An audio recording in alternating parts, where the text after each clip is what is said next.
Assalamualaikum warahmatullahi wabarakatuh.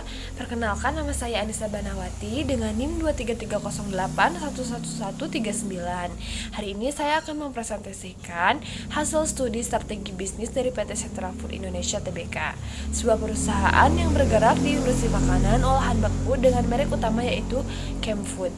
PT Sentra Food Indonesia Tbk atau dengan kode saham Food merupakan perusahaan yang bergerak di bidang makanan dan minuman dan telah berdiri sejak 28 Juni 2004. Perusahaan ini adalah induk dari dua entitas utama yaitu Kemfood yang memproduksi daging olahan seperti sosis, bakso, dan daging asap, serta Beverages yang bergerak di sektor minuman. Produk-produknya menyasar segmen pasar makanan siap saji dengan pabrik berlokasi di Jakarta Timur, Depok, dan kantor pusatnya berada di Equity Tower, Jakarta. Visi PT Sentra Food Indonesia adalah menjadi perusahaan makanan dan minuman terkemuka di Indonesia. Sedangkan misinya mencerminkan komitmen perusahaan untuk pertama, memberikan produk yang sehat dan berkualitas kepada pelanggan, dan kedua, selalu berinovasi melalui divisi riset dan pengembangan, baik dalam menciptakan produk baru maupun meningkatkan kualitas produk yang sudah ada. Selain visi dan misi, tujuan bisnis Sentra Food Indonesia adalah untuk mengembangkan produk berkualitas, memperluas jangkauan pasar, dan meningkatkan profitabilitas perusahaan secara berkelanjutan. Nah, tujuan ini menjadi dasar dalam merancang strategi dan perencanaan jangka panjang perusahaan. Selanjutnya, analisis SWOT dari PT Sentra Food. Nah, dari sisi kekuatan, perusahaan ini memiliki sistem cold chain yang berintegrasi dan kuat, fokus pada produk sehat dan kualitas, distribusi nasional yang luas baik untuk retail maupun HoReCa, serta divisi R&D yang aktif berinovasi. Sementara kelemahannya itu terletak pada harga produk yang relatif lebih tinggi, pangsa pasar yang lebih kecil, ketergantungan pada cold chain, dan brand awareness yang masih perlu ditingkatkan. Nah, untuk peluang, tren hidup sehat yang meningkat, pertumbuhan e-commerce, makanan beku, kerjasama dengan supermarket, serta potensi produk lokal yang tinggi memberikan banyak ruang untuk ekspansi. Namun, perusahaan juga menghadapi ancaman seperti persaingan dari brand besar, fluktuasi harga dan logistik, regulasi impor bahan baku, serta potensi gangguan distribusi. Oke, selanjutnya kita masuk ke bagian analisis investor. Nah, jadi di sini kita ngebahas faktor-faktor eksternal yang bisa ngaruh ke strategi bisnis perusahaan. Dari sisi politik, ada beberapa hal yang berpengaruh kayak kebijakan impor dan ekspor bahan makanan, aturan dari BPOM, sama sertifikat halal. Terus ada juga subsidi energi yang ikut berpengaruh ke biaya produksi. Nah, kalau dari ekonomi, kita lihat biaya logistik dan energi makin naik. Inflasi juga bikin daya beli turun, tapi di sisi lain, karena ekonomi juga ikut tumbuh, itu bisa jadi peluang buat industri makanan berkembang lebih luas. Nah, dari aspek sosialnya, sekarang konsumen makin sadar, gizi, terus gaya hidup juga berubah. Orang lebih nyari makanan yang praktis, apalagi sejak pandemi. Tren makanan di rumah juga makin meningkat.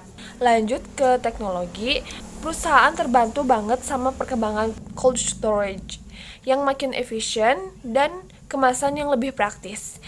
Penjualan lewat e-commerce juga bantu ekspansi pasar. Ditambah lagi, sekarang makin banyak produk lokal dan berbasis plant-based yang jadi tren baru.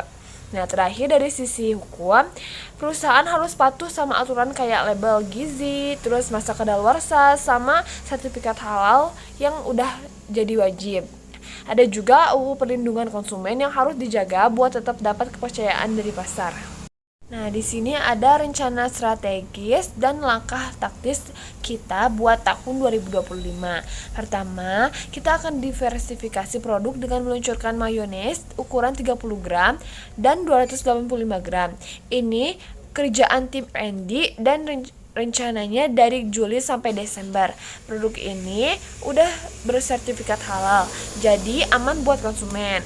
Kedua, kita fokus ekspansi segmen pasar suhu ruang, khususnya penetrasi ke pasar B2B, distributor, dan retail lokal. Tim pemasaran dan distribusi bakal jalanin ini pada April sampai Oktober.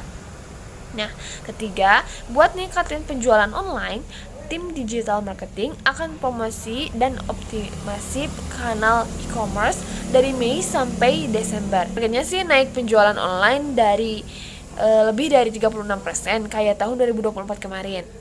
Keempat, soal efisiensi dan pengendalian biaya, tim keuangan dan operasional bakal kerja optimalkan biaya operasional dan kontrol kas mulai Mei sampai Desember, tapi tetap tanpa ngorbanin kualitas ya. Nah, terakhir kita juga mau tingkatin pelayanan dan loyalitas pelanggan lewat program promosi dan giveaway yang digarap tim marketing dan customer service dari Agustus sampai November, khusus buat pelanggan baru dan lama. Sekarang aku ringkas buat pemangku kepentingan utama nih. Untuk investor, fokus kita itu di probabilitas dan pertumbuhan jangka panjang, plus inovasi produk dan perluasan distribusi nasional.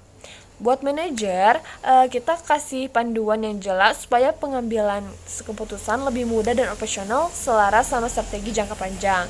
Nah, sedangkan untuk karyawan, kita itu sediakan peluang pengembangan karir dan jaminan stabilitas kerja, juga lingkungan kerja yang dinamis dan adaptif. Terakhir, yaitu kesimpulan, strategi bisnis PT Central Food Indonesia Tbk difokuskan pada inovasi produk, ekspansi pasar, dan efisiensi operasional. Melalui pendekatan yang terstruktur, mulai analisis SWOT, pestel, hingga implementasi di unit bisnis, perusahaan berupaya memperkuat daya saing di industri makanan beku. Perencanaan yang matang dan komunikasi yang jelas kepada pemangku kepentingan menjadi kunci dalam mewujudkan pertumbuhan yang berkelanjutan dan bernilai jangka panjang. Mungkin cukup sekian presentasi dari saya. Mohon maaf bila ada kesalahan. Wassalamualaikum warahmatullahi wabarakatuh.